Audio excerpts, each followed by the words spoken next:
আসসালামু আলাইকুম, আপনারা শুনছেন সংবাদ শিরোনাম। নির্বাচনের আকর্ষণ প্রতীক বুঝিয়ে দেয়া হলো প্রার্থীদের। ধানের শীষ, দাড়িপাল্লা, লাঙ্গলের বাইরে স্বতন্ত্র প্রার্থীরা নিয়েছেন পছন্দের। সংসদ ও গণভোট একসাথে হওয়ায় ফল জানাতে বিলম্ব হতে পারে জানালো প্রেস উইং। নির্বাচনের সময় নিরবিচ্ছিন্ন বিদ্যুৎ সরবরাহের নির্দেশ ডক্টর ইউনূসের।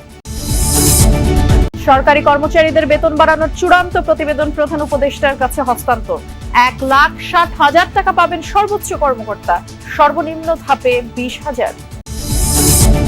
পীরের বাগের সংঘাতের জন্য একে অপরকে দুষছে বিএনপি জামায়াত। কৌশলে আচরণবিধি ভাঙে প্রার্থী ও দল, বলছেন বিশেষজ্ঞরা। ইসিকে কঠোর থাকার তাগিদ। এতক্ষণ শুনছিলেন সংবাদ শিরোনাম, এখন শুনবেন বিস্তারিত। ধানের শীষ, মার্কাটা কি, দাড়িপাল্লা, এমন নানা প্রতীকের আওয়াজ শুনতে আর মাত্র কয়েক ঘন্টার অপেক্ষা। প্রার্থীদের প্রচারণায় নামতে আজ প্রতীক বরাদ্দ দিয়েছেন রিটার্নিং কর্মকর্তারা। এজন্য সারা দিন সারা দেশে কর্মব্যস্ত সময় কেটেছে কর্মকর্তা ও প্রার্থীদের। অবশ্য অনেকেই নিজেদের প্রতিনিধি পাঠিয়ে প্রতীক সংগ্রহ করেছেন। দলীয় বা স্বতন্ত্র সব প্রার্থী ক্যামেরার সামনে পেয়ে বলেছেন ভোটাররা জয়ী করবেন তাদের। প্রতীক বরাদ্দ নিয়ে দুটি রিপোর্ট থাকছে পরপর। প্রথমেই দৃষ্টি দেওয়া যাক সারা দেশের আসনগুলোর দিকে।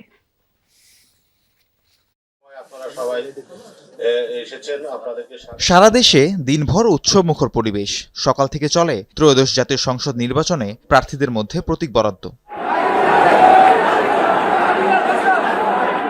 রিটার্নিং কর্মকর্তার কার্যালয়ে নিজ নিজ কর্মী সমর্থক ও প্রতিনিধিদের নিয়ে উপস্থিত হন বিভিন্ন দলের প্রার্থীরা। শুরুতেই তাদের আচরণবিধি মেনে চলা সহ বিভিন্ন বিধিনিষেধ সম্পর্কে সচেতন করেন নির্বাচনী কর্মকর্তারা। আচরণবিধি লঙ্ঘন করলে এর শাস্তি সম্পর্কেও অবহিত করেন। প্রতিদ্বন্দ্বী প্রার্থীগণ তারা তাদের প্রচারণার সময় পরিবেশ বান্ধব প্রচারণা করবেন এবং আচরণ বিধিমালাটা সঠিকভাবে তারা পালন করবেন। প্রার্থীগণ এসেছেন, আমরা নির্বাচনী আচরণ বিধি এবং প্রচারণা কিভাবে করবে, কখন শেষ হবে, এই বিষয়ে তাদেরকে উপস্থাপনার মাধ্যমে অবহিত করেছি। এরপর একে একে প্রার্থীদের প্রতীক বরাদ্দ দেওয়া হয়। দলীয় প্রার্থীরা নিজ নিজ দলের প্রতীক পান, আর স্বতন্ত্র প্রার্থীদের বরাদ্দ দেওয়া হয় তাদের আবেদনকৃত পছন্দের প্রতীক। এবারে নির্বাচনে 119টি প্রতীক থেকে বরাদ্দ পান প্রার্থীরা। উন্নয়নের প্রতিশ্রুতি দিয়ে সৌহার্দ্যপূর্ণ পরিবেশে প্রচারণার কথা দেন তারা। 2001 সালে যেরকম নির্বাচনের পরিবেশ ছিল তার চেয়ে অনেক ভালো পরিবেশ। সবাই স্বতঃস্ফূর্তভাবে অংশগ্রহণ করছে, একে অপরের সৌহার্দ্য ভাই ভাই হিসেবেই সবাই সবার সঙ্গে। জাতীয় সংসদ নির্বাচনে 300 আসনে ভোটের পাশাপাশি হবে গণভোট, তাই ফলাফল ঘোষণায় দেরি হতে পারে। এবার প্রধান উপদেষ্টার নেতৃত্বে হওয়া নির্বাচনের প্রস্তুতি নিয়ে সরকারের উচ্চ পর্যায়ের জরুরি সভায় এমনটাই জানিয়েছেন প্রেস সচিব শফিকুল আলম। বলেছেন, এবারের নির্বাচনে সশস্ত্র বাহিনী সহ আইন শৃঙ্খলা বাহিনীর 9 লাখ সদস্য মোতায়েন থাকবে। ফরেন সার্ভিস একাডেমিতে ব্রিফিংয়ে তিনি আরও জানিয়েছেন, আজ মাঝরাত থেকে শুরু হবে ব্যালট পেপার ছাপানোর কাজ। প্রধান উপদেষ্টার নেতৃত্বে অনুষ্ঠিত হলো ত্রয়োদশ জাতীয় সংসদ নির্বাচন ও জুলাই জাতীয় সনদ বাস্তবায়নের ওপর আয়োজিত গণভোট সামনে রেখে সার্বিক আইন শৃঙ্খলা পরিস্থিতি নিয়ে উচ্চ পর্যায়ের সভা। এতে উপস্থিত ছিলেন উপদেষ্টা পরিষদের সদস্য, সেনা ও নৌবাহিনী প্রধান সহ ইসি সচিব আক্তার হোসেন। উচ্চ পর্যায়ের সভা শেষে ফরেন সার্ভিস একাডেমিতে ব্রিফ করে প্রেস উইং। শফিকুল আলম জানান, সংসদের 300 আসনে ভোটের পাশাপাশি গণভোট থাকায় এবার ভোট গণনা ও ফলাফল প্রকাশে দেরি হতে পারে। এই বছর আপনি জানেন তো ভোট গণনা একটু দেরি হতে পারে। এটা ভোট গণনার জন্য এটা অনেক সময় হয় যে ভোট গণনার দেরি হলে অনেক ধরনের রিউমার তৈরি হয়। হ্যাঁ, কিন্তু আজকে জানানো হয়েছে যে ভোট গণনা, এটার কারণ হচ্ছে আপনারা জানেন যে শুধুমাত্র তো ইলেকশনই হচ্ছে না, সাথে একটা রেফারেন্ডামও হচ্ছে। তো ফলে এইটা দুইটা ভোট কাউন্টই একসাথে চলবে। হ্যাঁ, তারপরে সাথে আছে পোস্টাল ব্যালট। তো এই জন্য কিছু ক্ষেত্রে ভোট গণনার একটু দেরি হতে পারে। প্রেস সচিব আরো বলেন, 25,500 বডি ক্যাম থাকবে পুলিশের কাছে। এর ফুটেজ সুরক্ষা অ্যাপে যুক্ত হবে, যা দেখে দ্রুত পদক্ষেপ নেওয়া হবে। জানান, ভোটে দায়িত্ব পালন করবেন বিভিন্ন বাহিনীর মোট 9 লাখ সদস্য।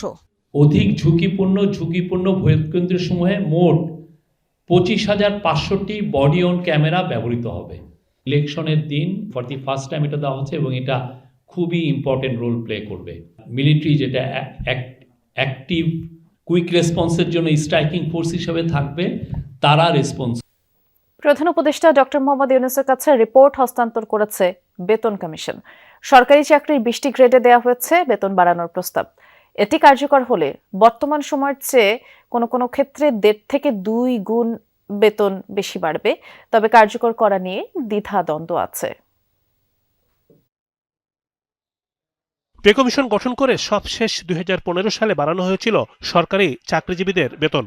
পরিবর্তিত সময়ে সরকারি কর্মচারীদের বেতন সমন্বয়ে গেল জুলাই মাসে পে কমিশন গঠন করে সরকার। প্রায় 6 মাস পর প্রধান উপদেষ্টার কাছে রিপোর্ট দিল তারা। এতে প্রথম থেকে 20তম গ্রেডের বেতন বৃদ্ধির সুপারিশ করেছে কমিশন। 20তম গ্রেডের বর্তমান বেতন 8,200 টাকা।